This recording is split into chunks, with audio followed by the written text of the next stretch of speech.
बहुत समय पहले की बात है।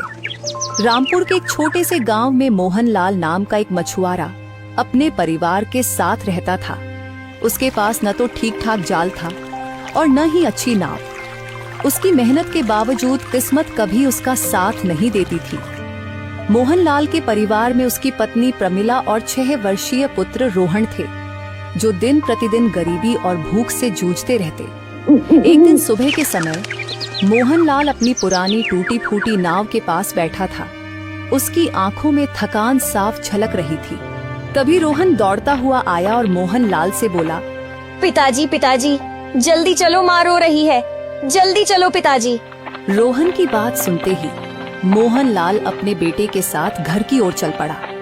प्रमिला चूल्हे के पास बैठी आंसू बहा रही थी। प्रमिला, क्या हुआ? क्यों रो रही हो? कल से घर में कुछ नहीं बना। मैं तो भूखी रह सकती हूँ मोहनलाल, लेकिन रोहन वो सुबह से खाने के लिए कह रहा है। कल भी मैंने उसे झूठ बोलकर सुला दिया कि खाना बन रहा है। आज भी चूल्हे पर केवल पानी रखा है। प्रमिला की बात सुनते ही मोहनलाल की आंखों में आंसू भर आए। उसने खुद को संभाला और बिना कुछ बोले पहाड़ी की ओर निकल पड़ा और समंदर की ओर बढ़ गया। मोहनलाल कुछ दूर चला ही था कि तभी उसके कानों में एक भारी आवाज टकराई। इतने उदास मन से कहाँ जा रहे हो मोहनलाल? मोहनलाल ने जैसे ही पलटकर देखा तो एक पेड़ के नीचे एक साधु बैठा हुआ उसे रहस्यमयी नजरों से देख रहा था। मोहनलाल साधु की ओर देखकर बोला, हाँ, मेरे जीवन में तो केवल निराशा ही है महाराज। जाहिर सी बात है, जिसके जीवन में इतनी निराशा हो उसका चेहरा उदास ही दिखाई देगा ना। मोहनलाल की बात सुनकर साधु उठकर आया और मोहनलाल के पास खड़ा हो गया। तेरे माथे पर चिंता की लकीर बता रही है कि तेरी किस्मत तुझसे रूठ गई है। सही पहचाना महाराज। मैं एक मछुआरा हूँ। सुबह से शाम तक समुंदर के पानी में अपना जाल डालता हूँ, पर मजाल है जो एक भी मछली मेरे जाल में फंसे। लगता है जैसे मछलियों को मेरा चेहरा ही पसंद नहीं, जबकि बाकी मछुआरों के जाल भरे रहते हैं। समझ नहीं आता पिछले जन्म में ऐसा कौन सा पाप किया था जिसकी सजा मुझे इस जन्म में भुगतनी पड़ रही है। ठीक है, मेरी बात ध्यान से सुन।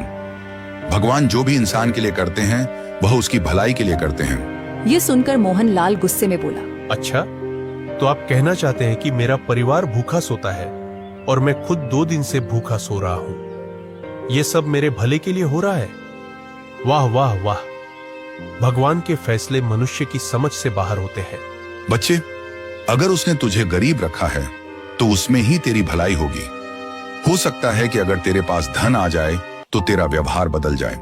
साधु की बात सुनकर मोहनलाल बिना जवाब दिए समुद्र की ओर चल पड़ा। सूरज निकल चुका था और लहरें चमक रही थी, लेकिन मोहनलाल के मन में भूख और बेबसी का तूफान था। उसने जाल डाला और घंटों इंतजार किया, पर जाल हर बार की तरह खाली निकला।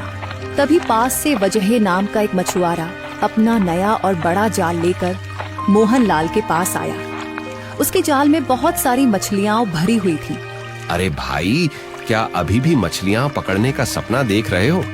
लगता है मछलियां तुम्हें देखकर दूर भाग जाती हैं। क्यों? अरे भाई, मछलियां पकड़ना तो किस्मत का खेल है, लेकिन लगता है तुम्हारी किस्मत तुमसे नाराज है। वजह की बात मोहनलाल के दिल को इस तरह चुभ गई जैसे किसी ने चुपचाप तीर मार दिया हो। वो कुछ नहीं बोला, बस चुपचाप बैठा रहा, जैसे अंदर से कुछ टूट रहा हो। रात धीरे धीरे बीतने लगी। समंदर की लहरें जैसे उसके दर्द की गवाही दे रही थी। आधी रात का वक्त था, चांदनी पानी पर चमक रही थी। मोहनलाल ने आखिरी बार जाल डाला, शायद किस्मत साथ दे दे। कुछ देर बाद उसे महसूस हुआ कि जाल भारी हो गया है। उसके दिल में एक उम्मीद जगी। उसने पूरी ताकत से जाल बाहर खींचा और उसमें एक मछली थी।